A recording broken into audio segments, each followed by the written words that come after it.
Well, let's just start off with this first one here because President Trump made a very confident sounding statement last night about what he is and is not willing to do with Iran. Totally obliterate everything, and that's where we were headed. And they wanted to negotiate, and we're doing that, and it seems to be working out quite well. What makes you think this will be different? Because they tend to never... It may be, it may not be. I think that the threat of this, this was more than a threat. We were ready to go. And, in life, they know when you're ready to go and when you're just bluffing. No, we were ready to go, and we are ready to go. We have to do that. Yeah, he may be right on that last part. People know when you're bluffing. What do you say to that? Because he's claiming with this weird at the beginning of this, I was not bluffing. We're ready to drop the ball on him, and that's working out nicely. That's what's caused him to come back to the table. And then the guy says, well, why do you think they'll be different this time? And he goes, oh, well, it may not work. So which is it? What do you think? I think I, like a lot of other people, have stopped listening to much of what the president says. You have to look at what he does and forget about whatever he's saying. And unfortunately, in this sense, there is no evidence whatsoever that I can find from anybody who is in a position to know that there are any discussions going on between us and the Iranians. None. So my assumption is nothing's changed. The military buildup continues. And as I understand it, there is a buildup. Additional assets are being brought into the theater. So my assumption is at some point he's going to pull the trigger. And what do you think, even before we get into what some others are saying here, what happens if he pulls that trigger? I mean, is that going to budge the Iranians loose? Is that going to diminish their missile capacity so that they can't hang on to the Strait of Hormuz? What is that going to do? Well, I wouldn't expect a great deal to change. You've got to look at this thing from different angles. From the Iranian standpoint, they've captured the strategic high ground. They hold the initiative. We're now in the position of trying to regain it. How do we regain it? The only way to regain it is to attack Iran. How do you attack Iran? Are we going to do something new and different from what we've done in the past? I think that's pretty tough. So what are you going to do? I think you're going to do what you've done before with greater force and greater intensity if you can do it. This is kind of a return to what we call the gambler's fallacy, Dan. Somebody like Trump is a gambler, and he says, I always win. I'm a lucky guy. I always win. I know one more throw and I can win. And I think that's on his mind. Now that he's going to roll the dice again on the assumption that this time, with every B-52, every B-1, every B-2, every aircraft that currently is flyable, with every bomb and munition that we can scrape together that still is precise in some way, all of that will be hurled at Iran. And this time, quote unquote, it's going to work. Now, the other thing that we can't lose sight of is that the people that put him into office are the ones that have been pushing this war. And they want this war to go on. The job now is to utterly destroy Iran. If you can't change the government, if you can't push the population into revolt, and all of that is nonsense, it was never going to happen, then what do? Well, you destroy Iran. And that's where we are. Well, at least that's where we want to be. We'll find out where we are. Interesting. Well, still, President Trump is still talking like, yeah, this attacks or these threat of attacks is going to bring Iran back to the table. And let's look at that. As far as what is your understanding, if there is, if you can divine one, as to what kind of a deal President Trump's even talking about now, because we had a deal. He signed a deal just in June 17th, so less than 2 months ago. That fell apart right away. So what is your understanding of even what kind of deal he's trying to get now? That's a good question. I don't really know. Remember that it's all about appearing to have won. But even that is not enough, because he's got to go back hat in hand to his bosses, Netanyahu, the Zionist billionaires. And he's got to say, okay, this is what I think I can get. Will this be enough? And I don't think very much is going to be enough for them, short of the total destruction of Iran. Remember, this is a war from the very beginning, not about something important to us. We've been down this road so many times, Dan, listened to so many people talk about Iran, listen to all the claims that Iran is evil incarnate and bent on the destruction of everyone, everywhere, all the time. It's all nonsense. It's just not true. We know that. So this is a war for Jewish supremacy in the Middle East and in the region. And it's tied in strange ways back to New York City and the international finance community. And quite frankly, can no longer be viewed separately from Ukraine, because the same people pushing the war against Iran in the Middle East are also pushing war against Russia in Ukraine. So you've got a larger enchilada, if you will, than you started with. So you can't expect some sort of flimsy piece of paper that grants Iran control of the Strait of Hormuz, or any significant sovereignty issues, or doesn't eliminate the nuclear capability. Anything that falls short of those things, Dan, is simply not going to be accepted. But towards what end? I mean, just forget about morality, take that in, or even logic, and take that out the window. But there has to be some kind of mentality behind this idea that, especially those who appear to actually want to merge the two together and to go down a path that any neophyte can see, that the Iran war is not militarily winnable, and yet they are pushing for exactly that. And if they know rationally that they're not going to get a military victory, then what is the advantage to the people pushing this to try anyway? Well, the government that we're backing in all of this is Israel. What do Ben-Gvir and Smotrich have to say? What are they talking about? They're talking about the systematic removal of the Palestinian population from both the West Bank and Gaza. They would prefer to push them out. If they won't be pushed out, they'll kill them. They've gone into Lebanon with the same basic goal in mind, up to the Litani River at least. And for the moment, that seems to be on hold, but there's nothing settled. So I think the answer is, as you point out, is certainly not rational. And I think Donald Trump is on that train. He's sitting in the locomotive. He may not be actively pulling all the levers or choosing the tracks, but he's on for the ride. And it's do or die in his mind.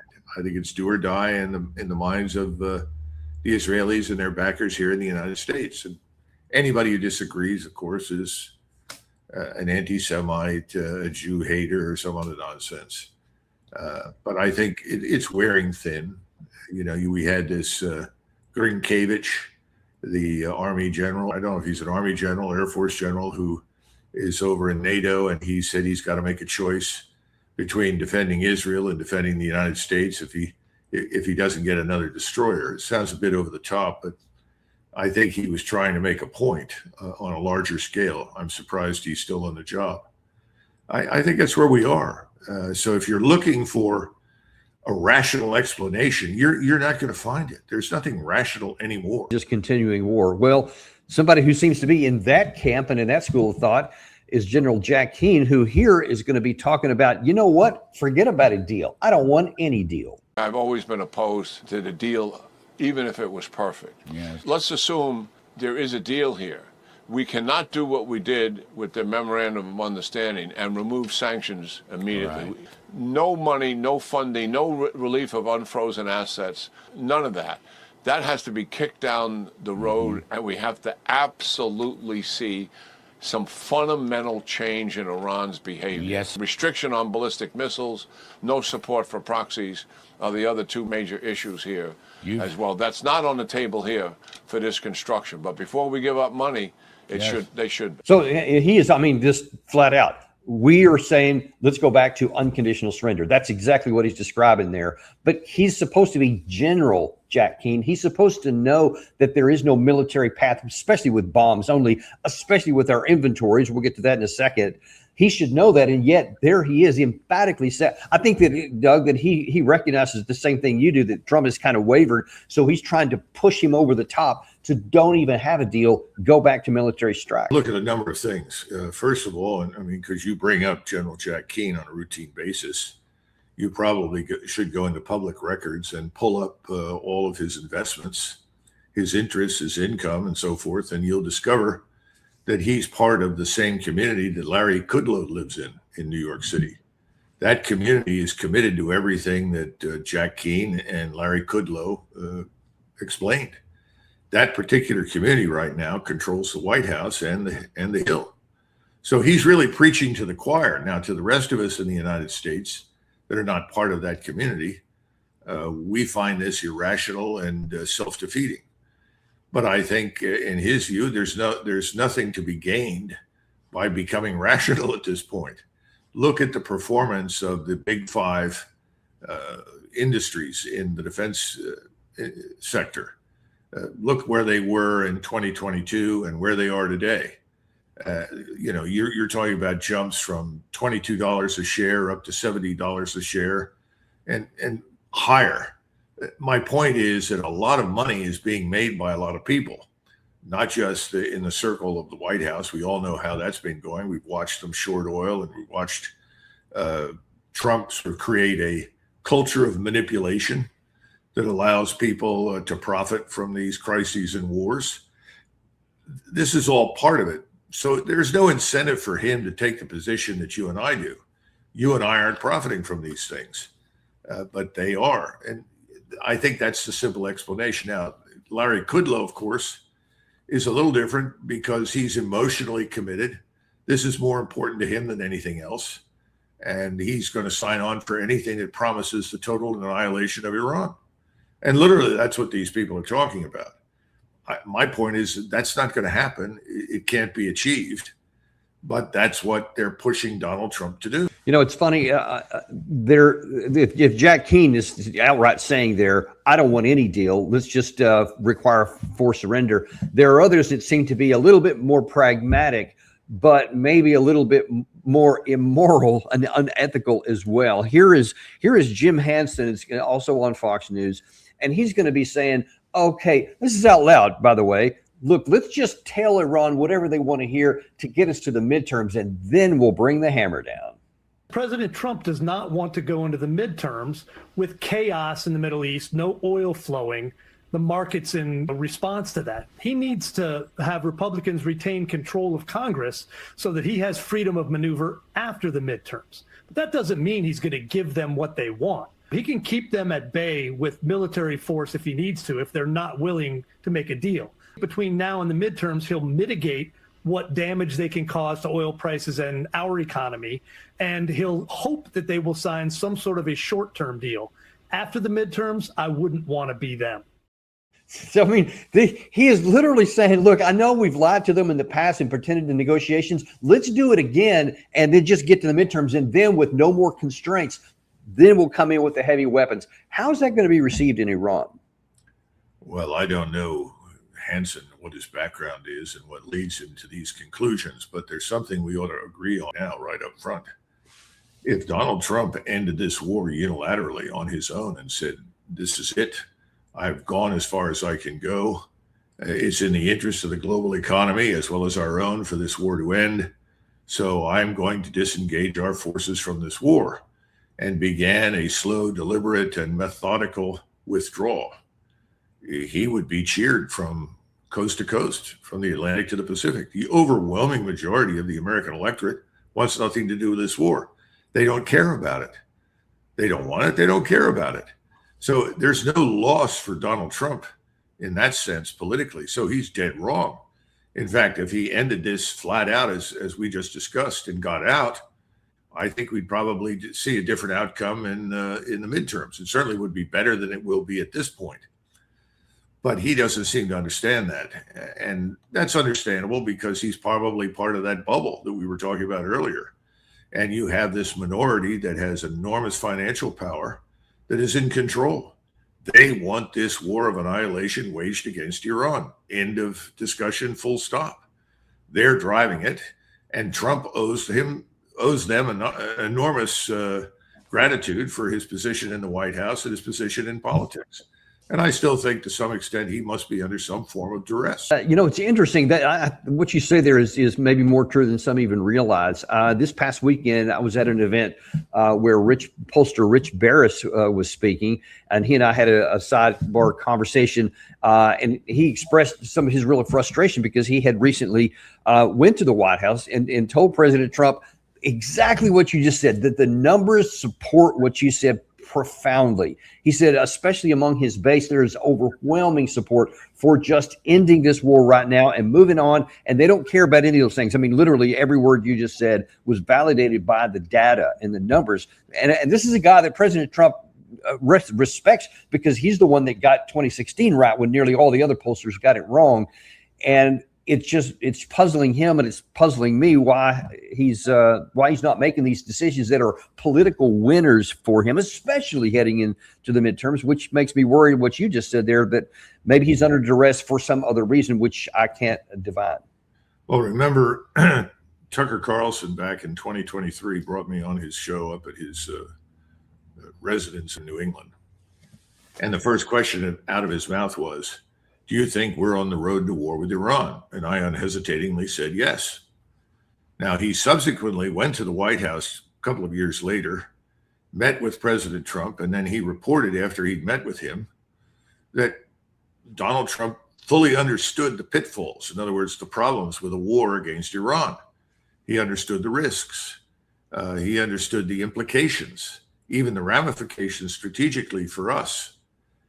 And he left the Oval Office satisfied that the president understood what he was getting into, and he concluded the president would not get into it as a result. Well, he was wrong. And the president knew then and understands now, and he's done it anyway. So I think we have to, it's wrong. People say, well, this man can't be this stupid. He is not a stupid man.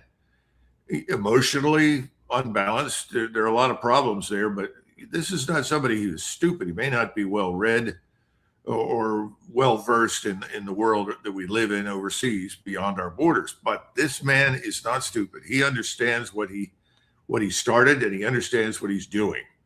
So when you look at this and you say, well, then what is going on? You have to reach two conclusions. And I gave you the first one. The first one is, well, I started this. It's the gambler's fallacy. I've got to finish it. One more throw of the dice and I'll win. That's one part. Secondly, people have got something on him, something that is so powerful. He cannot possibly deviate from the path that he's on. I guess only time is going to tell us which one of those is. I wonder, because you've got some direct experience with President Trump and rationally coming to a decision and then having somebody change his mind later in 2021, when you were the special advisor to the Secretary of Defense, you came up with what I consider to be a brilliant plan to have gotten all of our troops out of Afghanistan in order, in a coordinated manner, before the end of his term when he left. And you even went so far as to actually get him to sign an execution order, which was subsequently sabotaged by the Chairman of Joint Chiefs of Staff and the Acting Secretary of Defense afterwards. What did you see in his, because you mentioned that you don't think he's a stupid man, because you walked him through, as I understand, all of the benefits and the cost to potentially doing this. He came to the right conclusion, but then got talked out of it. Well, I didn't walk him through the details, but he understood that it could be done. He understood, I think, that the winter was the ideal time. You've been in Afghanistan and you know the fighting season over there. The winter was a good time to pull out. But he was talked out of it. He was talked out of it by people in his own administration. That included the Secretary of Defense at the time. It also included Kash Patel, who went over with Mr. Miller, the Secretary of Defense. And they joined hands with Mitch McConnell and several other people from the Hill. And they all said, oh, you can't do this. We've already made commitments. We've talked to allies. We've this and that and everything else. And then he backed down and he said, well, what can I do? If I can't get everybody out, then what can I do? It's the old half pregnancy thing.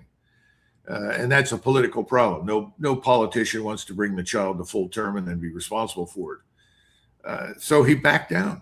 And I think it was unfortunate. And the result is that what we saw under Biden was terrible. And it could have been avoided. But, he backed down. And this is one of the reasons that people accuse him of backing out on a number of different things.